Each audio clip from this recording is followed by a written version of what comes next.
ఇదే RTV app వార్తల్ని క్షణాల్లో చదివే అవకాశం ఉంటుంది. ఒక న్యూస్ పేపర్, ఒక టెలివిజన్ ఛానల్ మీ చేతుల్లో ఎప్పుడూ ఉంటాయి. చింతారెడ్డిపాళెం హైవే శాంక్షన్ అయింది, ఆర్డర్ కూడా వచ్చేసింది. కేంద్రం నుంచి ఆర్డర్ కూడా వచ్చింది.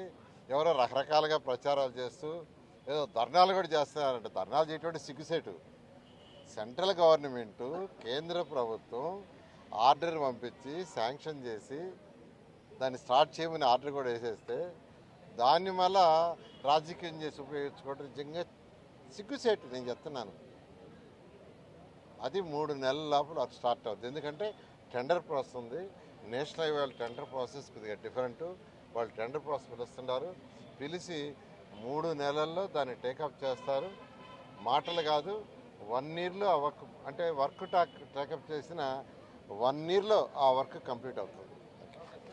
ప్రజల మద్దతు లేకుండా ఏ పోరాటాలు జరగవు. ప్రజల చైతన్యాన్ని బట్టి, వాళ్ళ కదలికలను బట్టి మాత్రమే ఏ పోరాటానికైనా విజయం ఆధారపడి ఉంటుంది. దాన్ని మొన్నటి కార్యక్రమం నిరూపించింది. దానికి మొదట అందరికీ ధన్యవాదాలు. ఈ కార్యక్రమం అయిన తర్వాత మంత్రి నారాయణ గారు దీనిపైన స్పందించారు. మొదటిసారిగా ఆయన ఆఫీస్ నుంచి ఏదో రావడం కాకుండా సమాచారం ప్రత్యక్షంగా ప్రెస్ మీట్ పెట్టి మాట్లాడారు. మాట్లాడుతూ 3 నెలల లోపల శంకుస్థాపన జరుగుతుందని, ఏడాది లోపల దీన్ని పూర్తి చేస్తామని చెప్పి బహిరంగంగా ప్రకటించారు. దీన్ని మేము స్వాగతిస్తున్నాం. ఇది అమలు కావాలి అని చెప్పి కోరుకుంటున్నాం. ఈ రకంగా ప్రజల ముందుకి మాటిమాటికి వచ్చి ఎప్పటికప్పుడు ప్రజల అవసరాలకు సంబంధించిన విషయాల మీద మాట్లాడేటటువంటి సంప్రదాయాన్ని నెలకొల్పిగానే ఉండినట్టుగానైతే ఈ పరిస్థితి ఇంత దూరం వచ్చి ఉండేది కాదు. ఇప్పుడు మాత్రమే వాళ్ళు ముందుకు వచ్చి చెప్పారు. అది కూడా మేము గట్టిగా అడిగాం ఆ రోజు. మీరు రాండి, ప్రజల ముందుకి చెప్పండి, హామీ ఇవ్వండి, ఉన్న విషయాన్ని ఉన్నట్టుగా మాట్లాడండి, మాట్లాడడం ద్వారా మాకు ఒక నమ్మకాన్ని, భరోసాన్ని ఇవ్వండి అని చెప్పి ఆ రోజు అన్నాం. దానికి తగినట్టుగానే నారాయణ గారు కూడా ఆ మేరకు ముందుకు వచ్చారు. మేము దీన్ని స్వాగతిస్తున్నాం. ఇది అమలు కావాలని చెప్పి మనసారా కోరుకుంటున్నాం. మాకు ఇందులో రాజకీయాలు ఏమీ లేవు. కానీ మంత్రి గారు ఆ సందర్భంగా వాడిన భాష మాకు బాధ కలిగించింది. మేము అలాంటి భాషను మాట్లాడలేము. మాకు ఆ భాషా పాండిత్యం లేదు.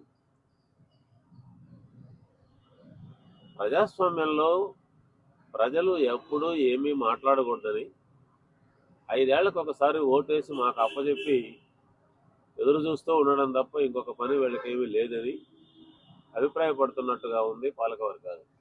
ఇది కరెక్ట్ కాదు. ఇది ప్రజలు తమ అవసరాల కోసంగా డిమాండ్లు చేస్తారు, నిరసనను వ్యక్తం చేస్తారు, పోరాటం చేస్తారు, వీధుల్లోకి వస్తారు, ఎంత దూరమైనా సరే పోరాటానికి సిద్ధపడతారు.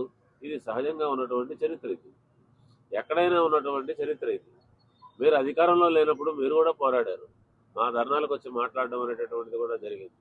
వీటన్నిటినీ రాజకీయం అనడంలో ఏం పాయింట్ ఉంది?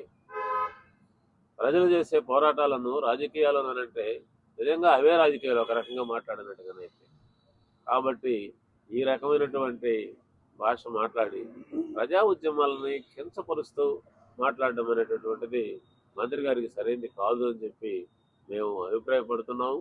అలా భవిష్యత్తులో మాట్లాడడం ద్వారా అనవసరమైనటువంటి గ్యాప్ని పెంచుకునే పరిస్థితి కూడా రాకుండా చూసుకోవాల్సినటువంటి బాధ్యత పరిపాలించే వాళ్ళ మీద ఉందని చెప్పి మేము వినమ్రంగానే తెలియజేస్తున్నాం. మూడో విషయం, ఇలాంటి హామీలు చాలాసార్లు వచ్చాయి. చాలాసార్లు ఇలా ఇవి శాంక్షన్ అయినటువంటి వార్తలు కూడా వచ్చాయి, ప్రకటనలు కూడా వచ్చాయి. ఆ తర్వాత ఇదిగో అదిగో ప్రారంభమైపోతుంది అని చెప్పే మాటలు కూడా వచ్చాయి. కానీ అమలు కాలేదు. ఇది ఒక చేదు అనుభవం మాకు సంబంధించినంత వరకు. చింతారెడ్డిపాళెం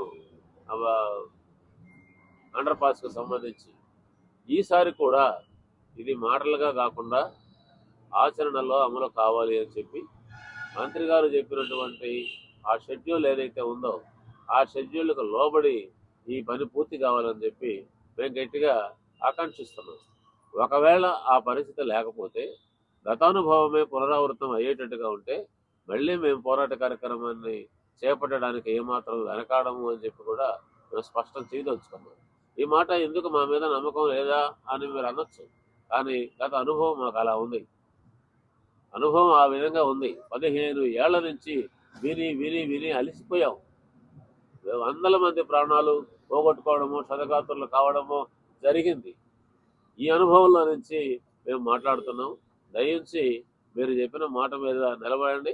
మీరు పూచి తీసుకొని 3 నెలల తర్వాత శంకుస్థాపన జరిగేటట్టుగా, ఆ తర్వాత 1 సంవత్సరం లోపల దీన్ని పూర్తయ్యేటట్టుగా బాధ్యత తీసుకోవాలని, ఆ మేరకు మీరు ముందుకు వచ్చారని చెప్పి మేమైతే అనుకుంటున్నాం.